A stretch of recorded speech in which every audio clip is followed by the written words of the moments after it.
se postra ante el ángel y le dice, me postré para adorarle, proscuneo, y él me dijo, levántate porque yo soy consiervo tuyo. Así que podemos ver que esta distinción semántica que Roma se inventó, la Biblia no la soporta.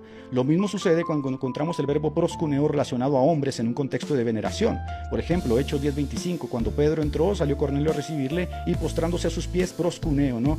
Le adoró, mas Pedro lo levantó diciéndole, yo también soy hombre. Ahí tiene, ¿no? Las excepciones incluso no soportan esta idea de matización que Roma se ha inventado. De hecho, en Pablo, en Colosenses, en el capítulo 2, versículo 18, afirma tajantemente que el tributarle culto a los ángeles es tener la mente henchida y carnal. Pues resulta que los católicos creen que es también bueno tributarle culto a los ángeles. Y yo digo, ¿no pudo Pablo habernos indicado esto en las Escrituras?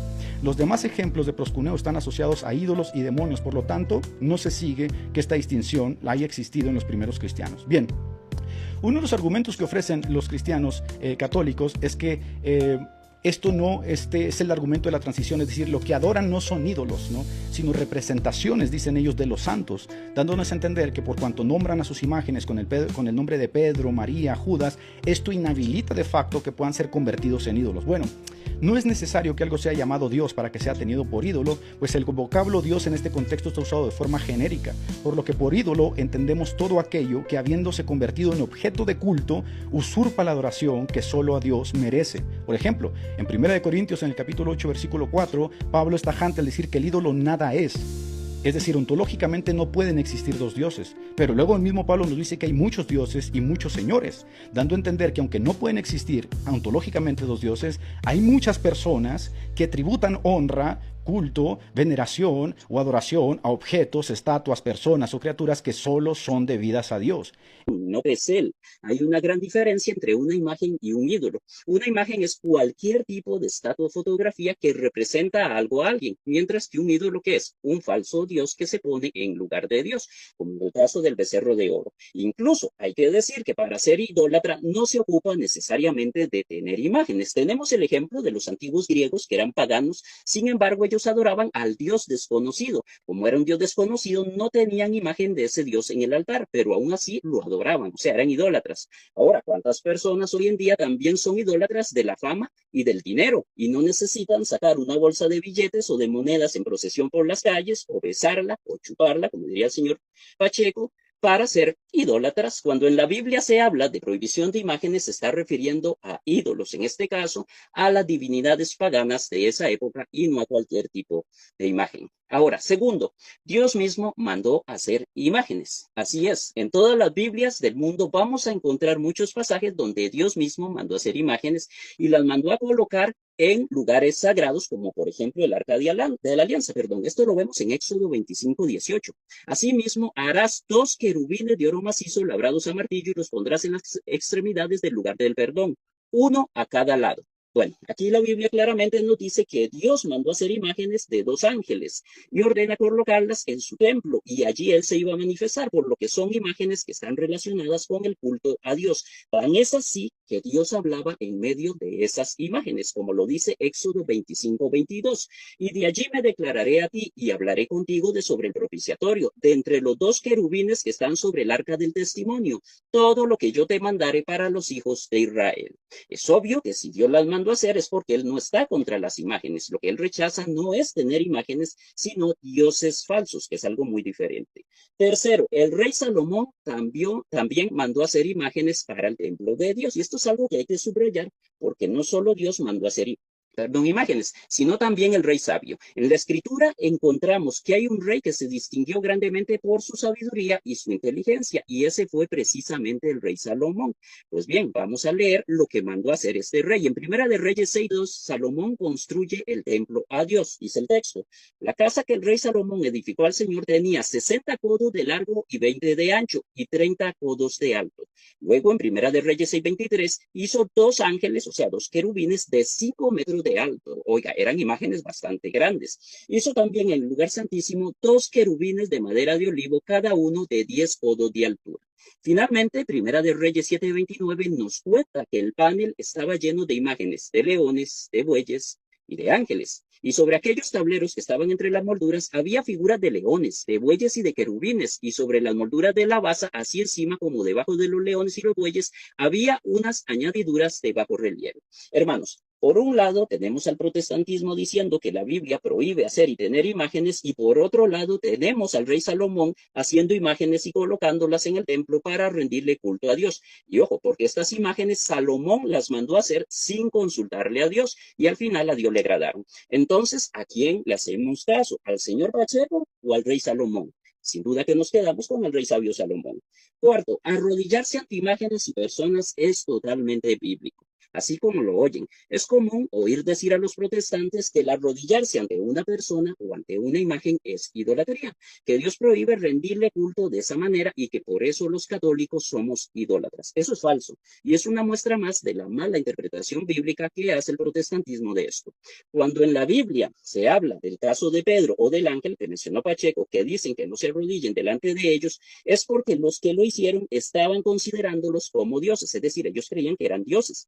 Por eso, los dos casos mencionados nos vuelven a confirmar que si alguien se postra pensando en adorar o rendir culto de adoración, eso está mal, la persona está cayendo en idolatría. En cambio, si alguien se arrodilla simplemente haciéndolo como un gestor de respeto o de cariño, no tiene nada de malo, que es al final lo que hacemos los católicos.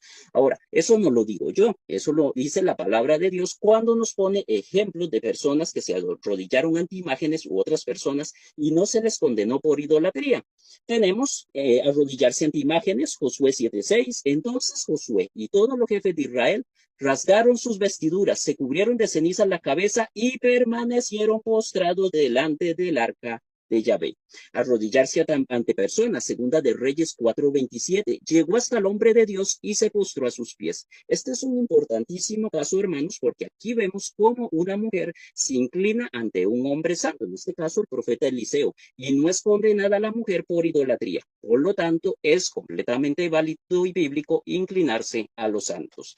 Ahora vamos con las pruebas según la Sagrada Tradición, donde se encuentra la historia de la iglesia desde sus inicios. Para ello, haré un breve recorrido histórico de forma ordenada y cronológica a través de la tradición cristiana para probarles a ustedes y a mi contraparte que el uso y veneración de las sagradas imágenes era algo que ya se daba en el cristianismo desde los mismos albores del cristianismo. Vamos a empezar en el siglo II, siglo III, con Tertuliano de Cartago, que dice: incluso las imágenes mismas en sus cálices pueden aducirse donde la oveja perdida es buscada por su pastor y devuelta sobre sus hombros. Aquí Tertuliano habla expresamente de imágenes usadas en el culto a Dios, ya que estaban en los cálices sagrados. En el siglo III, San Clemente de Alejandría, en su obra El Pedagogo, dice que las figuras grabadas en nuestros sellos sean la paloma, el pez, la nave llevada por el viento o la lira musical que usó Polícrates, o el áncora de nave que llevaba grabada Seleuco en su anillo. Y si alguno es pescador, recordará al apóstol y a los niños sacados del agua. Es decir, las imágenes también nos sirven para recordar a los hombres santos de Dios. En el siglo IV, San Basilio de Cesarea, en su epístola 360, dice algo muy importante al respecto. Y también recibo a los santos apóstoles, profetas y mártires. Sus imágenes las venero y beso como homenaje, porque son heredadas de los santos apóstoles y no están prohibidas, sino por el contrario pintadas en todas nuestras iglesias. Bueno, hermanos, este testimonio de San Basilio de Cesarea, un padre oriental, no era romano, es importantísimo por tres razones. Primero, porque siendo San Basilio obispo de Cesarea, toda una autoridad eclesiástica oriental, afirma que él venera y besa las imágenes. Posiblemente el señor Pacheco le dirá que San Basilio era un idólatra. Segundo, San Basilio nos dice que las imágenes no estaban prohibidas. Y tercero, lo más importante, San Basilio afirma que son heredadas de los santos apóstoles. Es decir, que desde el siglo I, la época apostólica, los cristianos ya usaban y veneraban imágenes. Hermanos, ¿a quién le creemos? ¿A San Basilio, obispo de Cesarea, o al señor Edgar Pacheco? ¿A San Basilio, obispo de Cesarea, o a John Wesley? Bueno, sin duda que al obispo de Cesarea. Ahora, tan es así que los primeros cristianos oraban ante las imágenes que pedían la intercesión de los familiares fallecidos ante sus tumbas, como lo muestran estos epitafios de las catacumbas romanas. Por ejemplo, en el cementerio de Calixto, Januaria, descansa y ora por nosotros. Y en el cementerio de Domitila, vive en paz y ora por nosotros. Esta costumbre cristiana de pedir la intercesión de los fallecidos ante sus tumbas tiene su origen en una tradición judía anterior, como lo muestra posteriormente la tradición rabínica rabínica judía de cómo para ciertos judíos era lícito el inclinarse ante las tumbas de los patriarcas y pedirles su intercesión sin caer en idolatría. Por ejemplo, esto lo encontramos en el Talmud de Babilonia, Tratado Sotá 34b, que dice: Rabá dijo, enseña que Caleb se mantuvo al margen del plan de los espías, y fue y se postró sobre las tumbas de los patriarcas, diciéndoles: mis padres, oren en mi nombre, para que pueda ser librado del plan de los espías. Viajemos ahora hasta el siglo XVI y veamos lo que dice el padre de la rebelión protestante Martín Lutero, cuando reprendió a un hombre llamado Carlos Tadeo por destruir imágenes en templos católicos. Dice: las imágenes de la cruz y de los santos no están prohibidas en el Evangelio, ni aun las imágenes de Dios están prohibidas. Los cristianos no están obligados a los preceptos de Moisés. Los enemigos de las imágenes son doctores de la ley de Moisés y no de la de Cristo. Si a los judíos era lícito tener en su moneda las imágenes de los césares, mucho más lícito es a los cristianos tener en sus templos las imágenes de la cruz y de María.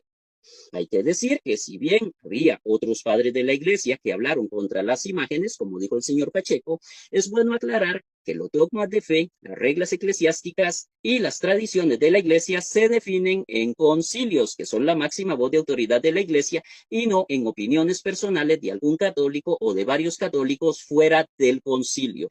También hay que subrayar que el hecho de que hubiera padres de la iglesia en favor de las imágenes demuestra históricamente que los primeros cristianos sí tenían y veneraban imágenes sagradas. Sobre esto habla también el sacerdote ortodoxo y doctor en arte cristiano Stephen Bingham, quien en su obra Actitudes de los primeros cristianos hacia las imágenes dijo: tanto los iconoclastas como los iconófilos han situado este canon a favor de sus propias posiciones en la historia de la iglesia. Como tal, no es una exageración decir que nadie conoce exactamente el contexto o el significado de este canon, lo que lo hace controvertido como pieza de evidencia para cualquier posición. Este canon muestra que los cristianos del periodo anterior a Nicea distinguían entre imágenes e ídolos por el uso de la palabra imágenes. Conclusión: si el señor Pacheco quiere salir airoso en este debate, tendrá la difícil, por no decir imposible, tarea de probarles a ustedes que la Iglesia Católica enseña que existen muchos dioses aparte del único Dios verdadero. Ya yo probé que no. Además, él tendrá que probar que el magisterio de la Iglesia Católica enseña a sus fieles que las imágenes son dioses y que por lo tanto hay que adorarlas. Ya probé que no. De lo contrario, mi oponente no solamente estaría sustentando su argumentación en lo que los griegos llamarían una doxa, es decir, una opinión personal, basada en un prejuicio anticatólico, sino que además estaría violando el mandamiento del capítulo 20 del libro del Éxodo, que tanto cacarean los protestantes, pero que el verso 16 dice: no hablarás contra tu prójimo falso testimonio, recordándole al señor Pacheco que levantar falso testimonio es pecado mortal. Aquí le dejo una tarea al señor Pacheco. ¿Nos podría citar el numeral del catecismo que enseña que la Virgen María, los ángeles, los santos o las imágenes que a ellos los representan son dioses a los cuales... Mi pregunta es la siguiente, señor Pacheco. ¿Usted como cristiano evangélico utilizaría algún objeto, imagen o altar pagano para dar a conocer a Dios? ¿Sí o no? ¿Y por qué? Altar pagano, esa es la pregunta, altar pagano. Objeto, imagen y altar pagano para dar a conocer a Dios. ¿Sí o no? ¿Me puedes nada más explicar en qué contexto estás hablando? O sea, nada más para tener clara la pregunta. No, así nomás. Se la vuelvo a repetir. Es que no sé si la estoy entendiendo bien, pero dímela otra vez. Ok, voy a repetir. Señor Pacheco, usted como cristiano evangélico, ¿utilizaría algún objeto, altar o imagen pagana para dar a conocer a Dios? ¿Sí o no? ¿Y por qué? Bien, si me hablas de una imagen pagana, tú acabas de decir que las imágenes paganas son ídolos. Por lo tanto, yo no utilizaría eso como un argumento que usara recurrentemente, sino como una excepción quizá en ciertos casos, como lo hace Pablo en Hechos 17, que se vale de citar a ciertos profetas y se vale también de ciertos ibericuetos con los filósofos de su tiempo para tratar de dar a conocer. Pero si yo tuviera que hacerlo así, no lo haría personalmente. Esa es mi respuesta. Bueno, muy bien. Entonces ahora el minuto de contrarrefutación.